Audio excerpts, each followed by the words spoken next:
What is this show? I'm not used to doing this show. It's been so long. I was literally going to say, "Vamos," but it's not that. No, it's not that. No, that's the whole point. We have been doing Vamos for so long, rightfully so. The men going far in Copa America. But One Nation, brought to you by Tony Bett, is back. Andy Petrillo, Jordan Wilson. Vamos is Vamos. And now it's Tony Bett, One Nation. Here we go. But that doesn't mean we're not going to look back on an incredible Copa America run. Things have been busy. Busy for us. I've seen you more than I think I've seen my familia. I thought you were gonna say I think I've seen you more than I would have liked to. That's what it looked like you were going with it. But no, these were quick shows, but it was a lot of football, and I'm so glad Canada was a part of it, man. Yeah. They really went toe to toe. They went far with it. It was an enjoyable time. It's true, and I keep getting asked what this feeling is like, and I keep going back to World Cup qualifying, and we're finally feeling it again. I remember in March of 2022 that win against Jamaica inside BMO Field in Toronto, Ontario, when they officially clinched to go to Qatar 2022, and the feelings that everybody had. Like, the players could do no wrong. They're not paying for their gas. They're not paying for their meals. Like, you know what I mean? Like, nobody was paying for anything because everyone was on cloud nine. Everyone was feeling good. And we know the ups and downs, and that's just sport. It's not linear. The ups and downs throughout the years. And I just feel like we're back to that. That's what this feels like. That was a frigid day, the day that they qualified, but it didn't feel like that. Not in our hearts. It was warm. Warm and fuzzy. But is this high going to the semifinals in the Copa? Is that a bigger high to you than the World Cup qualifier? I don't know if the two can be compared in that sense, because going to the World Cup, I mean, that's a World Cup. There are some people that are arguing, though, that going to semifinals of Copa America is better than qualifying, or a bigger achievement than qualifying for the World Cup. Well, some people that you know personally. I'm not going to name names. Name them. Name them right now. But it's okay. I don't want to go down this rabbit hole. Do I have their phone numbers so I can call them? Yes, and you've just seen them today.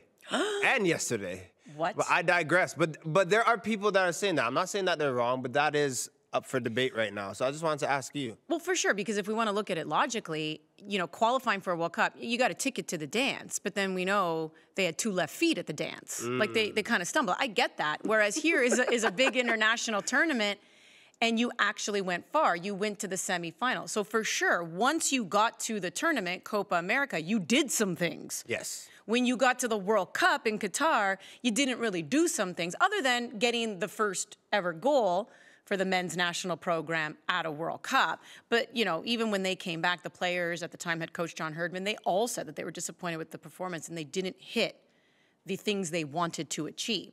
So sure, from that point of view, but I also think this is pretty exciting because we do see the players have developed. So they've come a long way from 2 years ago. Even somebody like Alphonso Davies, and Jesse Marsh has been on a media campaign trail, and he's even saying, he goes, I don't even think Alphonso Davies has hit his ceiling. Yeah. We've already seen him grow. I don't think so either. Yeah, in the last 2 years. We've seen new players come on in. We've seen a bit of a changing of the guard in certain positions, and the big one, of course, even being the head coach. And I think there's something about Jesse Marsh where a lot of people feel like there's accessibility there. He's very open and honest in his interviews. Like, it's just a different kind of approach that he's taking. The organization itself has changed behind the scenes. Kevin Blue now being in charge.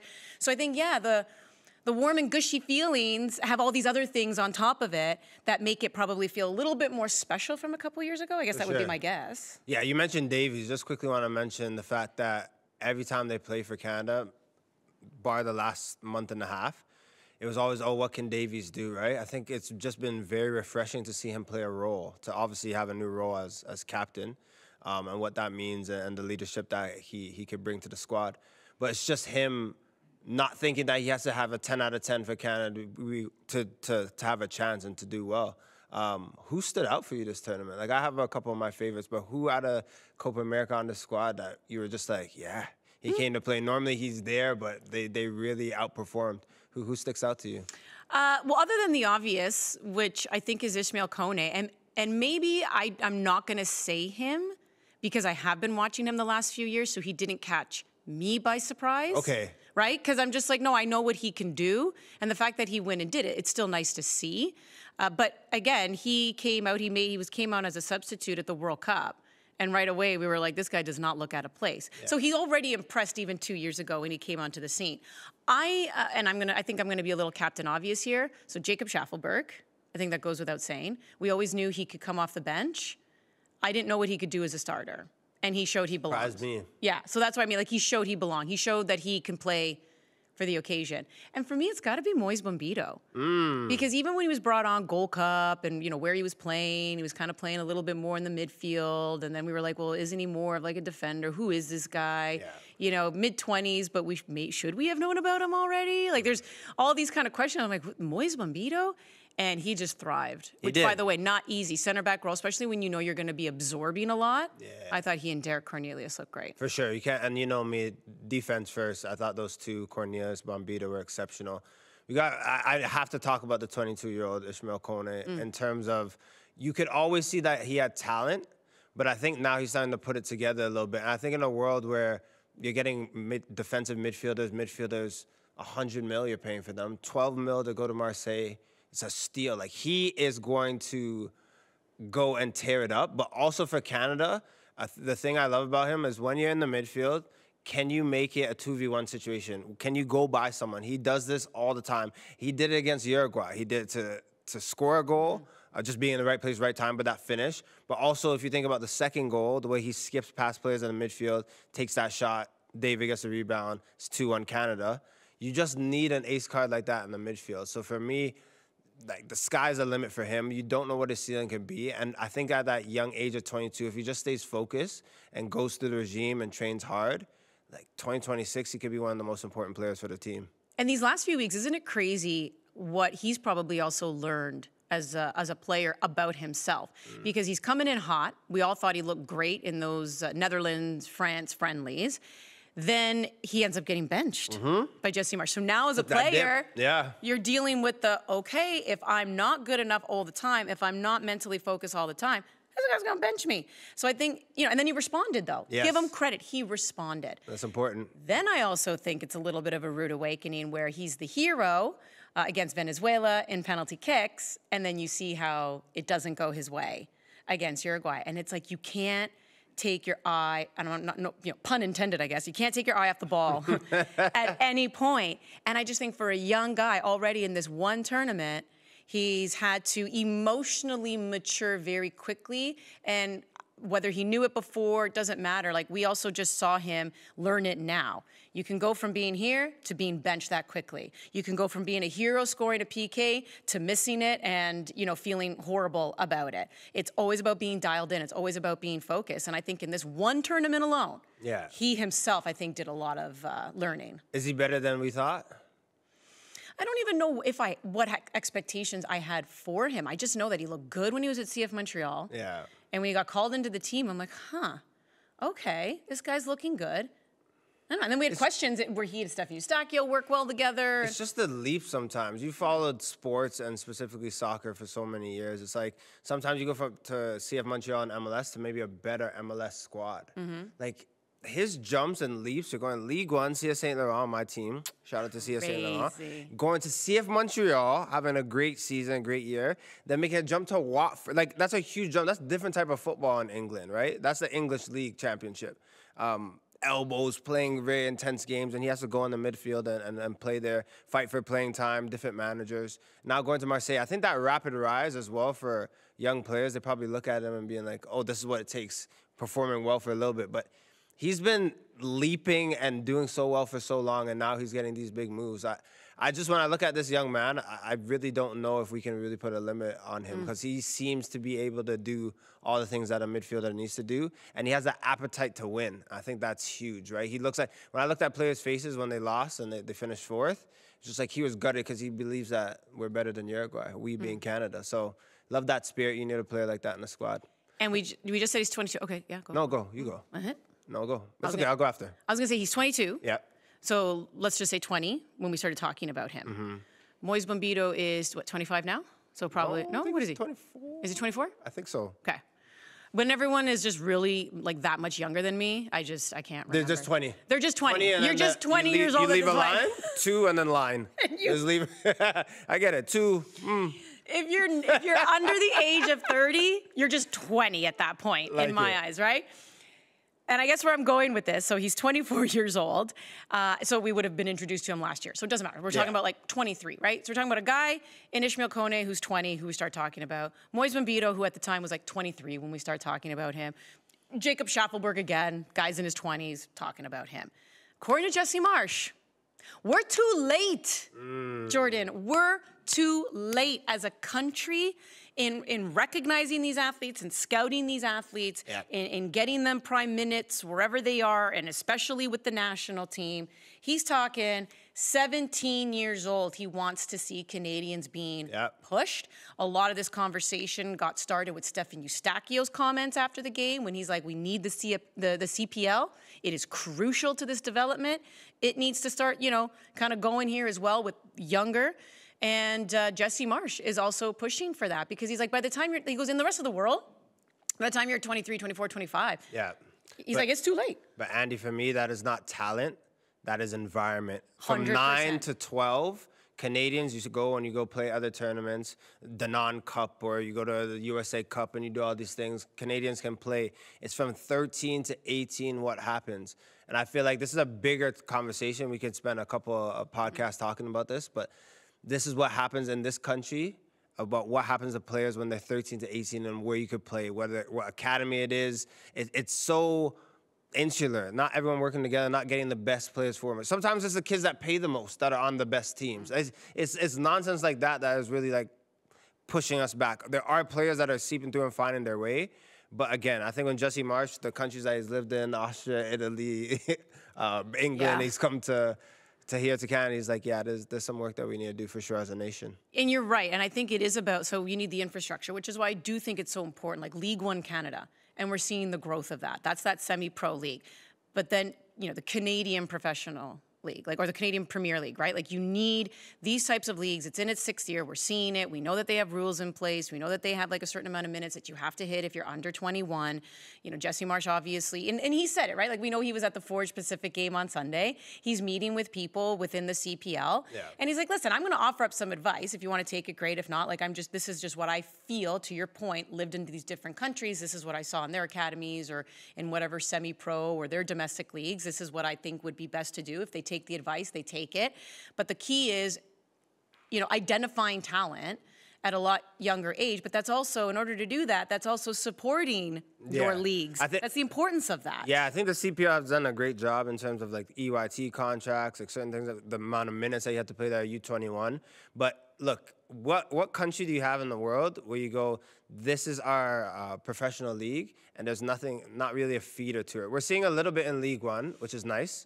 Like some players that are doing well. Well, you just mentioned Kone, Alistair Johnston, like guys who have come. But is that a feeder league where the team that, we don't have a team in Quebec, but is there a team that's professional looking at the 16-year-olds playing 17? That's the issue. That's that gap, right? Where I feel like I'm going to just be positive and saying I know in a few years' time that would be better. But that's the issue right now is when a 16, 17-year-old that's doing well, or even if they're not, because I didn't peak at 16 or 17. I peaked at 22, and I'm grateful for that because there are players that are in that bubble that have to go work hard and really just get better.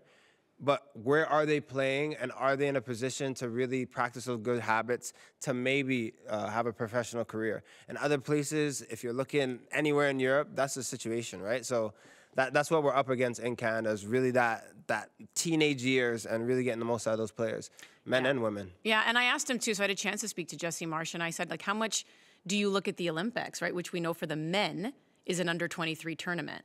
Canadian men have not qualified for the Olympics since 1984. And go ahead, sorry. No, but I said to him, like, how important is that, right? Like how, you know, where the success there translates, right, to the success elsewhere. And then with, you know, obviously with the senior national team or just these players in general and getting that type of exposure. I mean, going to the Olympics is a massive tournament. So to be able to be part of that environment, the athletes' village, right? Like just the pressure that comes with it, the structure around that, facing these other nations as well that are outside of CONCACAF, like to get that exposure as well at the under-23 level to then qualify for, like, you know, because again, under-23 competition for the men at the Olympics. And he said, yeah, he goes, all of that is very important. That doesn't always mean that, oh, you qualify for the Olympics, or even if you medal at the Olympics, that's going to suddenly mean you're going to be world champions, you know, whatever, how many years later. But it helps. It doesn't hurt. to keep playing in these incredible tournaments. Like, that is the global tournament. The Olympics are the biggest global tournament. There's no, like, your country's not left behind. Countries have slots, or regions have slots, and then you have to be able to qualify for it, right? So he sees the importance in that. And we saw Jesse Marsh yesterday at an event downtown. But that was your second time seeing him for the day. So I was saying, hello, Jesse Marsh, give him a firm shake. But you're probably, Jesse! What's up, brother? We had a secret handshake. Like, yeah, you guys went in? Like, fair. But how was that? What else did you learn from the man? And what do you think is next on his agenda that he needs to do, even though he's busy, like he was running on fumes? Well, I was about to say, what I learned from him is he can function while half asleep. What a guy. That's impressive. He's done a lot in the past, we'll say 72 hours. I even said to him, because he was wearing that, like, thank goodness they gave him Canada gear, right? They have that, like, Canadian zippy. I said, that thing's working for you hard, man. You've worn it in every interview. I think you've worn it for the past month. He's like, I'm not taking it off. He's just sleeping in it? He's like, he washes it a little bit in the sink. He might just zip the quarter zip down when he's sleeping. That's some air in, but he says, I'm ready to go. I was like, you have no Bless clothes. him. But, like, I think what we also forget, so when he landed on Sunday after their third place game, that was his first time on Canadian soil since taking the job. Wild. Right? So he takes the job. He's basically overseas the entire time. And I even asked him, like, do you realize, now that you're back in Canada, has it hit home how much people are already loving you and, like, respecting you, and how much it mattered to a lot of people in the soccer community that the first thing you did when you landed was go to a CPL game? And I mean, I know you guys interviewed Kwasi Poku afterwards, and he's like, I knew he was here. Yeah. We all fully knew that the head coach of the men's national team was in attendance, and so I think he started to digest that a little bit. Like, I think Jesse Marsh has always cared, but then he started to digest it. He reiterated, he's like, I'm not going anywhere, because I know the rumors, obviously, with the U.S. national team now looking for a head coach. And then he even kind of hinted, he's like, listen, I don't want to get ahead of myself, but I could see me being here past 2026. He's like, I don't want to get ahead of myself, but this is not just about the World Cup and then deuces, I'm out. Right? Like, so there's a lot, I think, that he really cares about the ecosystem of soccer in the country. And I personally think it's an attractive job to have. International duty in general, but Canada. Just the players you get to work with, the fact that you have, like, in a way, that underdog mentality sometimes. You can come here and do your own thing and really bring your identities to the forefront. But we saw the good, what can you say, foundation, I guess, laid for Copa America, and I think that's what I'm focusing on. But we can't go into the 2025 Gold Cup, we can't go into Nations League, we can't go into the World Cup talking about foundation, right? Do you feel like the next tournament, the next year, that they should be winning hardware? Yeah. Yeah. I'm not even mincing words. When you say yeah and not yes, then I know it's like a real, like, yeah. Because I couldn't even get it out fast enough to finish the entire word. It's time. I'm with you. It's absolutely time. We all thought it was time last year, Nations League final. And it was such a disappointing performance. Fell short that day. I still always refer to that as a moment of, like, not having the adaptability to show up in a big moment. Again, bad games happen, like, but when you're on the biggest scene and you have the team to do it, it hits different. But I'm with you. I think I'm excited for 2025, what's going forward. Obviously finishing off this year, but in terms of big tournament, I think they can do that. I think they can compete, specifically in Nations League, CONCACAF, Gold Cup. Like, they can go and within the region. They can go toe-to-toe with the best of them. They've just proven. Argentina played them twice, did well, respectable. France, Netherlands, like, big nations. They've stepped up for. And this is them just off the rip. This is them just coming together 2 months ago. So. Yeah, like, I'm not sitting here saying next Copa, win a medal, or World Cup, win it. Like, but in your region, and we're also going to find out, because next up for the guys, as we know, September 7th, September 10th, they're going to be taking on the Americans and Mexico. Kind of like a revenge match, So let's see how they do, right? Because it's all about that consistency in being able to perform against these countries. Jesse Marsh, by the way, did say, because he lives over in Europe, that he will make his way to Paris and he will take in some of the women's games at the Paris Olympics. So he and Bev Priestman already with that communication, building that relationship. So that's really special. Maybe he has a doppelganger. Maybe he has someone else that looks just like him, talks just like him, and goes to things as well. Because this guy, where does he find the energy? Maybe he's just a vampire. I don't know. Look at that. They don't sleep. Like, he's buzzing around. He is. It's crazy. But we do have to talk about something that was definitely a bruise a gash, whatever it was. Woo! It was not a good horse. look. Yeah, it was not a good look for Cotton Bowl. I mean, on our show Vamos that we had done, this entire time, we were talking a lot about the pitch quality. The pitch doesn't seem that good. Why was there sand coming up to everyone's eyebrows? Yeah, there was a lot going on, and a lot bounced. And we know that a lot of these stadiums are going to be used for the 2026 World Cup. So a bit of a wake-up call, I think, too. For US to go, okay, these stadiums need some work here. You can't just simply lay grass over turf and then expect it to be. Doesn't work. It's great. No, I cannot put air freshener or Bounty sheet over poo-poo. Guess what, Chills? Guess what it's going to smell like? It's a cocktail of scent you do not like. But I think the biggest one, of course, and this is where I'm disgusted by the people who obviously rushed security, trampled over people who did not have tickets. That is illegal. That is dangerous. You have people there with children, with their families. You have elderly people. Like, all I kept thinking about is I go to games. I go to games with my parents. Yeah. I just kept thinking, if my mother got trampled over, I'm throwing punches. I'm calling you collect from jail. The thing is, because I'm not going to make it. I could see a situation if I was with you, grabbing your arms, swinging around. It's just your feet hitting people with the heels. Let's do it. Just straight helicopter style, knocking them out. You bring up a great point. This is why my people, if I was sneaking in, they're the vent people. Going into the vent, as much as it was... Oh, God. It was so wild to see. Maybe it's the immature little boy in me, but as soon as I saw the vents open up, I was like, you guys go. Go. You know what? I hope they encountered rats, and I hope those rats ate their eyeballs. You just pull it up to say, get the screw, go left. Lefty loosey. Because you know what ends up happening? Okay, so yes, I want to laugh because I look at these people, I'm like, okay, at least they didn't trample over security. They didn't trample over people. They just decided to climb through vents like a bunch of idiots. Hilarious. But if I were going to get serious for a moment, like, we've now seen this too often. Yeah. We saw Champions League final. We saw it happen in France. We saw it happen Wembley. England, Wembley.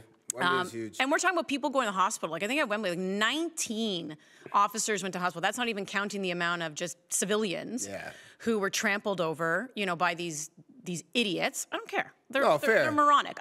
You are doing something that is illegal. You're a criminal, and now you're actually assaulting people. It is very, very dangerous. I don't even want to, go there with too many people now being in a stadium and people getting crushed. Yeah. That is frightening, what can happen there. But without going to the absolute obvious, which is this is despicable, deplorable, I don't think people are going to learn. And I know I was asked this, right, where if we're talking about this, if we're tweeting about it, if we're putting images up, like, are we shaming these people? No. Because when you're moronic, you're moronic. You think you're so cool and I got away with it. And that's what it is. No, so what we're going to do now is we're going to have to, sadly, treat people in a way that you are now showing up to a sporting event like 3 hours before it starts, because you have to go through multiple checkpoints. And when it comes to 2026, it's a wake-up call for the US, Canada, Mexico. Like, Canada, I'm not saying we're perfect. We have these drunken idiots in the stands, at hockey games and baseball games. Like, we do, and then security comes and gets them and whatever. But that kind of rushing, that kind of mob. That's what's horrible. We don't have that kind of sport culture here, right? And they don't really have that in the US either. And yeah, I hate to say it, it seems to right now be a soccer culture thing. And that is so embarrassing because we love this sport. We do. We don't want to see that. But it seems to be something that's happening in soccer. So what you've got to do is you've got to treat now that World Cup in 2026, FIFA, wake up, same thing with the three nations who are hosting it. And you have to put checkpoints, in my opinion, hundreds of feet away from the actual entrance. So you need your barcodes, you need whatever tickets, and you're going to start doing checkpoints as fans along the way. So these people who want to rush can't even sniff the stadium because they're 200 feet away when they actually start doing security checkpoints. You need a speakerphone, because that whole rant right there, that's what you need to say. Barcodes over here, 100 feet away, perfect. I'll work there. I'll be yelling out barcodes. And you know what? By the way, this is the type of security they have at Olympics. Yeah. They're already checkpoints. And World Cups. Like, it's been mentioned, like, World Cups have been taken a little bit. And but like right. Look, there's been Super Bowls at these stadiums. Yeah. Like, they just missed the mark tenfold. And again, innocent people that pay tickets. Imagine paying tickets to go see a final and you don't get in to see the match. 2,000. Some guy was. Like, it's just like, 2,000. no, then I'm throwing hands at that point. Money, in this economy, don't get me started. With what grapes cost, I had to put grapes back the other day to $11. I said, what is this? Yeah. And I go and pay tickets to go see Argentina play against Colombia, and I'm excited. I paid. I have a valid ticket. I don't get in. See, that's why I'm sneaking through the vents with my homies. No, well, That's see, why- but now if you have a valid ticket and you're the one sneaking through the vents, I feel for you. Here's the other thing, though, right? Like Cotton Bowl, again, it was a tournament they put on. Jesse Marsh had been very vocal about it was very unprofessional the way the tournament was being run, and I know we're piling on here. But then, like a cherry on top of a horrible situation, is Cotton Bowl president. Gets arrested, 3 counts of battery, being accused of fighting stadium security because he was trying to get onto the field, and they were like, yo, I guess where are your credentials? And now he's fighting these security people who have already had to deal with, like I just said, stupid people. And it's like, what are you doing, bro? Like already the tournament has just been lambasted as horrible, and you go and you just end it off like that. What's up? I don't have much to say. I got nothing to say. That's just bad. I Why really don't we don't. just continue with a little disgraceful, but it's going to be a game of tasteful or I disgraceful. love games. We love games. So here's what we're going to do. We're going to select... Don't touch it. It's okay. Just leave it. Stop accusing me of cheating. We're just going to pull Did out you these or cards. did you not already look at a card? I just wanted to make sure stuff was written on it. Anyways, we're going to go quickly here. We're going to pull this. It's going to tell us a country that participated in Copa America, and we're going to say if they were tasteful or disgraceful. Ladies first. Canada. Very tasty. Very tasteful. Nice. Very tasty. That was an easy... I got the next one. Aww. Yeah, don't do that. Show me. It's in Italy, by the way. This is about Copa and Euro. I forgot to say these are... Both. Yeah, you know the what? tournaments that just happened. You want me to answer for you? Go ahead. It was disgraceful. I think it was tasteful the way that they scored 2-1 goal. But what a throw, Churros. Let me tell me your picture. Curveball. How did I do that? That was amazing. Oh my gosh. No, anyways, that was Italy. Disgraceful at Euros. That throw? That was it. Yeah, magnificent. Thank you very much. Wow. Do you have It is your more to turn. say No, it's about your turn. Italy? No, Okay. I know where my bread is buttered. I'm not gonna pour. Spain. Spain. Undefeated in the tournament, played the best football in my opinion. Young Bucks, that Nico Williams Jr. I mean, like these guys are the future. But just played a methodical way. Like they deserve it all. They're the better team. I was still rooting for England to do a little upset, in my opinion, just because I called it. But they fell short again. I mean, Spain as a nation, and they have been so spoiled. So the men win Euros, the women won the World Cup. I believe they were both Spanish club teams that won UEFA Champions League. They are a great example, though, of creating a system of next player The best up example. between winning, 2010, 2012, like, between their winnings of Euros and World Cups. And they had a bit of a dip. Yeah. It was also a bad 2014 World Cup for them. And then you started to slowly see them come back on the rise. And here they are again. I'm like, Play a certain geez, brand. man. Everyone plays that brand. They've yeah. adopted as a nation. Totally It's agree impressive. with you. Okay, you pick. It's my turn? Yeah. Ooh. What is I that? don't know what to say. Colombia. Oh, listen, I think a lot of people, they were going into that tournament on this incredible streak as well, undefeated streak. 24, 25 games, unbeaten. And they make it to the final. I think that's, oh, by the way, so Spain was tasteful. I think Colombia was tasteful as Absolutely. well. I think that was a great run for them. The handsome Gareth Wheeler said they could arguably be one of the best nations in the world. Yeah. Right? It's hard to argue with the way that they play. I will say Copa America was far more exciting than the Euros were. And this is the first time I always love watching the Euros. Well, sure, because No, outside of it Canada. was absolute mayhem. No, but like the games, like the Yeah. like the way, like actual football, the way it was played, it was just exciting. Like if you were gonna take people that don't know the game and say, hey, watch a tournament and get them behind football and soccer, it would have been Copa. Like it was just end-to-end stuff. We only got a minute here. Uruguay.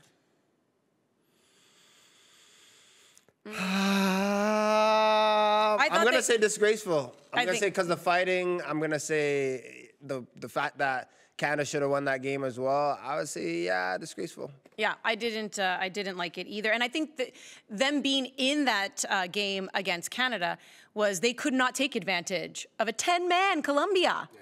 So it was, and then everything else off the field, little disgrace. Next one I have. Oh, we had to end it with this one. It's England. England. Gareth Southgate has stepped down. He has. He has stepped down. I guess this one's a hard one for me because, once again, that's back-to-back Euros in the final. Disgraceful. But the way they played. Throughout the tournament. Yeah. They could have done better in the way that they played. Anyways. You're not disgraceful. You're not disgraceful. You're the homie. Look Good at to be back. Look at us showing love for each other here. Yes, One Nation, brought to you by Tony Bet, is back. Andy, Jordan, thanks for tuning in. See you next time.